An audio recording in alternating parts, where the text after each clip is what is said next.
nossa tarrafa é alinhada com cuidado, como se for ao encontro do sol com a lua, batendo forte nos tambores da história. Uma boa tarde a todos, estamos aqui em mais um programa, Pobres e Nojentas do Mercado.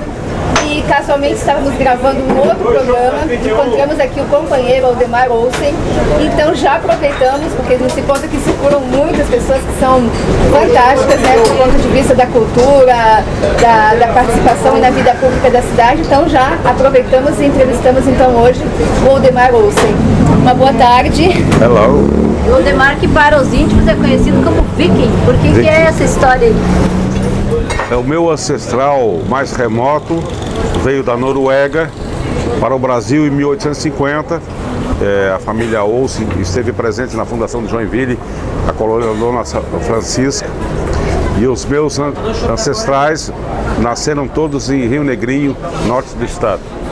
Aliás, onde eu estou morando atualmente. Eu morei 30 anos aqui, faz 2 anos que estou lá. Eu moro numa rua chamada Cruzamento de Osni Olsen com Adolf Olsen, que é meu bisavô. Na frente tem a praça Eugênio Olsen, que foi meu avô. Lá então o Olsen tem um certo carinho pela família. Oh, yes. E é um lugar bom para tu ficar lá escrevendo, já que tu diz que a tua profissão mesmo é escritor, né? Apesar de ter sido formado em engenharia, direito, etc. É um excelente lugar porque eu posso... As pessoas se chamam pelo nome, se cumprimentam na rua, não tem flanelinhas, não tem uma bagana de cigarro na rua, cidade limpa, organizada. Só que não tem cinema, não tem teatro, não tem uma banca de revista. Aparentemente a cultura não é importante, a não ser a tradicional que eles cultivam de pai para filho. Mas tem um carinho pelos monumentos, pelas casas. Normalmente as casas têm a sua data de construção na fachada. E isso é importante, mas eu não sei como é que uma pessoa pode passar 3 dias sem ler um livro. E estás lendo agora o que, Olsen? Acabei de reler Alice no País das Maravilhas. E estou lendo Pilek, do Scott Fitzgerald, que foi lançado agora pela Companhia das Letras. Criaram um selo, Má Companhia. E o primeiro livro foi o do Scott Fitzgerald. O segundo deve ser do Hemingway, naturalmente. Os escritores bebuns. O terceiro deve ser o Faulkner. O quarto, o Dashiell Hammett. Eu não acredito no escritor que não beba. Todos os grandes gênios da literatura eram tomadores de cana, ou de uísque, ou de vodka, ou de gin, ou de vinho. E tu tá escrevendo alguma coisa agora? Tá saindo agora um romancezinho curto aí de 600 páginas sobre a década de 70, a ditadura militar. É um livro de uma série de 4 volumes, chama-se Discípulos de Ninguém e vai sair pela Letras Contemporâneas. Estamos agora conversando com o Fábio, o editor. Pela UFSC? Não, pela Brigman, a editora do Pérez. E Olsen, conta pra nós a paixão pelos Beatles, de onde é que veio isso? Tu é louco pelos Beatles? Não, louco é pouco. Loucos são vocês. Como é que olha surgiu só. isso? Bom, quando eu era criança, quando eu era menino lá em Barbacena, quem é que dizia isso? Personagem do Chico Anísio. Quando eu era criança lá em Chapecó, até os cadernos que a gente usava vinham com as cabeleiras dos Beatles. E a gente ouvia Beatles rádios, isso era importado. E aquilo ficou no imaginário, assim. Então eu pensei que quando eu pudesse ter condições, eu compraria, a primeira coisa que eu ia fazer é comprar a coleção dos Beatles. E foi o que eu fiz. E depois foi uma paixão incrível, porque hoje eu tenho em casa mais de 110 livros sobre os Beatles, sobre os Beatles. Livros que nem chegaram no Brasil. Mando buscar, compro, leio, estudo. Eu sei o que cada um fez em cada música, qual foi a situação que decorreu da música. Todos os meus amigos que fazem aniversário, eu mando pelo Facebook uma música dos Beatles comentando. Então é uma paixão mesmo. E nunca pensaste em escrever um livro que tivesse Sim, esse vou universo? fazer. Eu quero fazer um livro de ficção, fazer livro de ficção que os Beatles façam parte. É como tem aquele livro que tem uma partida de xadrez que quando a partida avança, a ação avança. Né? Já fizeram isso, o Stefan Zweig fez, aqui no Brasil, o Wesley do Nascimento. Mas é bom contextualizar e ver como isso acaba influenciando nas decisões que o indivíduo tem que tomar na vida. Eu baseio as minhas coisas literais e muitas vezes nos Beatles, porque eles se baseavam na literatura. Essa coisa de dar nome para disco foi o Paul McCartney que inventou. O disco tem um nome. E ele gostava de ficar imaginando o disco dos Beatles no meio dos outros, com aquele nome, se ia ficar bem ou não. Eu curto muito isso. Só que eu penso em filme quando escrevo. Se fosse um filme, como é que ele seria? Como é que a ação seria transmitida simultaneamente de vários personagens do livro para o leitor?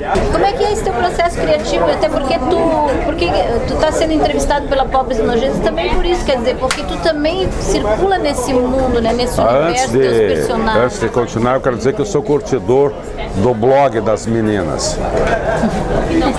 Adoro Pobres e Nojentos. É meio redundante, mas... Como diria o Félix, aquele cretino da novela, meio redundante. Mas eu gosto, essa moça, vocês duas, né, trabalham junto. Gosto de quem diz as coisas como elas são. Eu aprendi com o Hemingway. Quer dizer, um fuzil não é um fuzil, é um Springfield. Então quem é do ramo sabe o que é um fuzil Springfield. Então dá nome para as coisas, eu dou nome. Ah, você vai doer? Bom, posso fazer nada. O processo criativo, eu sou sartreano. Eu preciso de um projeto. Eu perco mais tempo no projeto do que na ação. Porque quando eu começo, eu já sei tudo o que vai ser feito. Claro que pode ser alterado, mas para melhor. Mas a janela vai estar na janela, a porta na porta. É como se fosse um projeto de uma casa. Não me perco. Não tergiverso. Porque eu lembro que o Hemingway teve um livro que ele começou como um conto. E o livro começa muito forte, assim como o conto. Ele achou que podia render e emendou aquilo para uma novela e para um romance. E ficou um horror no final. Do outro lado do rio, entre as árvores. É esse livro. É um pastichão assim dele, velho, se repetindo. Eu não quero ser isso. Tu andavas em Blumenau na época da ditadura. Tem acompanhado aí esse debate todo em torno da Comissão da Verdade? Tem. Infelizmente tem. Acho que o canalha tem que ser punido e não tem conversa. Fizemos um acordo na época que a anistia anistiava, mas foi só para conseguir o apoio. A canalha tem que se danar. Uma coisa é você pegar em armas para lutar pela liberdade, para esses filhos da mãe fazer o que estão fazendo. E outra coisa é você pegar em armas e reprimir sendo pago pelo Estado. Isso é como uma pena de morte paga pelo Estado. Não tem cabimento isso. Mas eu sou um cara que senti na pele a ditadura. Então eu não acho interessante esses caras chegarem agora, temos que fazer. Quem é você? O que você fez? Você tem que ter autoridade de quem que viveu. Eu perdi emprego, perdi oportunidades.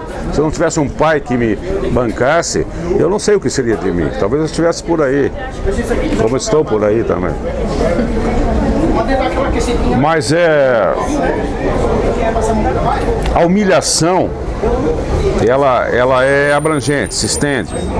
Você, por exemplo, não poder se autodeterminar. Você está ali numa cadeira com 3 macacos querendo saber o que tu não sabe. O que tu soubesse, mas tu não tem obrigação de dizer. Qual é a ideia disso? Por que isso? Isso sempre me preocupou. E pessoas que frequentavam as cadeiras de aula contigo, às vezes até fardadas, com armas. Para quê? Qual é a ideia? Vocês falaram da Comissão da Verdade, qual é a ideia? Agora.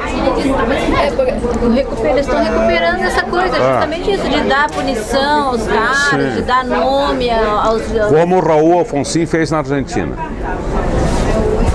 Aquele cretino morreu na prisão, né? Aliás, belo poema que o Canga publicou do Onete Benedetti, dos canalhas que devem ser exultados quando morrem. Eu acho que é do Benedetti. Não, é do Benedetti. Maravilha de poema. Exultem, porque há canalhas que a gente precisa celebrar quando morre. E assim, essa tua ausência de Florianópolis, mas às vezes presença como hoje, como é que tá essa relação com a cidade, né? Tu fica com esse olhar distante quando tá lá em Rio Negrinho, aí volta... Eu descobri que algumas coisas você pode escrever e escreve melhor quando você está fora, ausente, distante. A palavra é essa, distante. E eu saí daqui por uma questão econômica, porque aqui eu só gastava. E você tem que ganhar o pão, né? Está lá na Bíblia. Sui para ganhar o seu pão. Mas aqui tudo conspira para você não fazer nada. Isso aqui é um paraíso. Basta você sair do Brasil para descobrir que Florianópolis e o próprio Brasil é um paraíso. Nós temos problemas de corrupção, etc. Mas dá vontade de beijar esse chão. Eu já viajei por aí, por um monte de lugares. E, Zen, me diz uma coisa, como é que tu estás observando assim, a realidade da literatura catarinense hoje? Tu vê alguém assim, jovem, que está fazendo coisas bacanas no campo da ficção e tal? Tem muita gente fazendo. Aliás, quem está fazendo são os jovens. Eu vejo o Xereda lá em Jaraguá do Sul fazendo.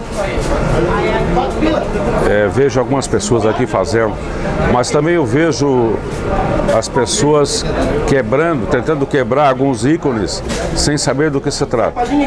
Quando o Salvador Dalí fez aqueles relógios escorregando das mesas e tal, ele tinha o domínio do desenho, da perspectiva, do equilíbrio, da proporção. Então, se tu juntar aquilo, vai ficar um relógio perfeito. E eu vejo as pessoas começando a tentar desconstruir pelo arremedo, pelo avesso, sem saber fazer. Mas primeiro você tem que fazer. E aprendi também comigo, mas a minha geração também foi assim, que você não precisa destruir alguém para você fazer. Você faz. Quem é que disse? Foi o Jean Cocteau que falou, né? Não sabia que não podia, foi lá e fez. Faz. O homem se resolve na ação, isso é Sartre de novo. Você tem que fazer. Eu acho que é assim. Tu vem pra cá com muita frequência? Uma vez por mês, a primeira e a segunda de cada mês, por causa da academia Catarinense de Letras, que eu faço parte. Ocupo a cadeira 11, que era a camisa do Rebeleiro. Eu ia embora, já perdi o ônibus, já errei de prédio, tanto faz um andar. Não, nós vamos tomar um traguito. Não, o... Traguinho. Eu lembro do ascensorista que dizia assim, olha seu andar. Tanto faz, já errei de prédio.